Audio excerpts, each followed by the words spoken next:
सबसे पहले आपको फ्रांस लिए चलेंगे, जहां पर G7 ममालिक का इजलास जारी है। और आज का दिन, खासकर भारत के लिए आज का दिन काफ़ी अहम है, क्योंकि आज वज़ीर-ए-आज़म मोदी और अमेरिकी सदर डोनाल्ड ट्रंप के दरमियान दो तरफा मुलाकात मुतवक्का है।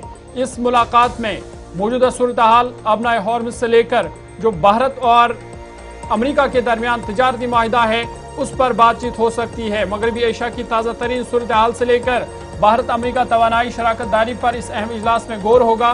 और आज वज़ीर-ए-आज़म मोदी और अमेरिकी सदर डोनाल्ड ट्रंप के दरमियान ये अहम मुलाकात मुतवक्का है। और इस मुलाकात का वक्त शाम 6 बजे रखा गया है भारतीय वक्त के मुताबिक। कुल मिलाकर आप देखेंगे तो 16 माह के दौरान पहली मर्तबा भारत के प्राइम मिनिस्टर और अमेरिकी सदर डोनाल्ड ट्रंप के दरमियान ये मुलाकात होगी।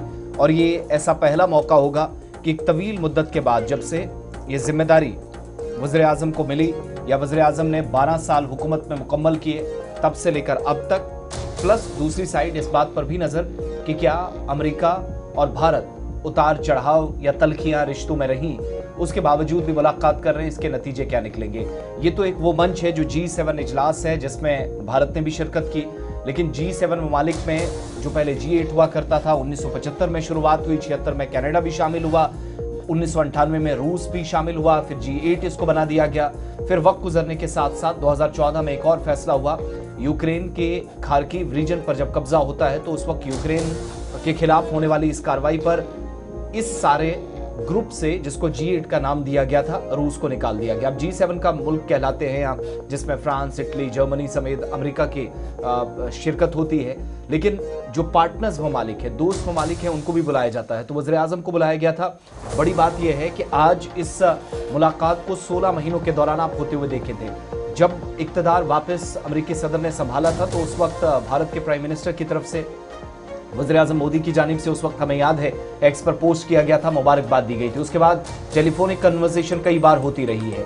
फिर इसी साल कुछ दिन पहले जून के महीने में 10 तारीख को प्राइम मिनिस्टर ने जब वज़ारत उज़्मा के ओहदे पर अपने 12 बरस मुकम्मल किए, हुकूमत ने 12 साल पूरे किए, तो अमरीकी सदर की जानिब से भी मुबारकबादी का पैगाम आया। दुनिया भर के मुख्तलिफ ममालिक से सरबराहान की जानिब से मैसेजेस मिल रहे थे, उसमें अमेरिका भी शामिल था। लेकिन खास बात यह है कि अमेरिकी सदर इसलिए कभी नज़दीक तो कभी दूर चले गए, क्योंकि पाकिस्तान की काफ़ी अपने इस दौर इक़्तिदार में उनने तारीफ़ें की हैं। वजह उसकी ऑपरेशन सिंदूर था, फिर मुख्तलिफ जेट्स गिरने, भारत और पाकिस्तान की जंग रोकने का क्रेडिट, ये बार बार इस तरह के बयानात देते रहे। और उन तलखियों या उस कड़वाहट के बाद ये पहली इस तरह की मुलाकात होगी जो आज होने जा रही है। और जो मशरक़ी वस्ता के अंदर इस वक्त सूरत हाल है, एक तो उस पर बात होनी है, प्लस जो एनर्जी क्राइसिस पूरी दुनिया के अंदर है, स्ट्रेट ऑफ हॉर्मुज़ को खोलने के हवाले से बातचीत हो सकती है। आज 17 जून है, शाम 6 बजे का वक्त। फ्रांस के अंदर G7 ममालिक की जब बैठक हो रही है, मीटिंग हुई है, तो उसके हाशिए पर यह मुलाकात हो रही है 16 माह की तवील मुद्दत के बाद। लेकिन क्या ये पॉजिटिव नतीजों की तरफ लेकर जाएगी, ये देखने वाली बात होगी। एक खबर आपके सामने।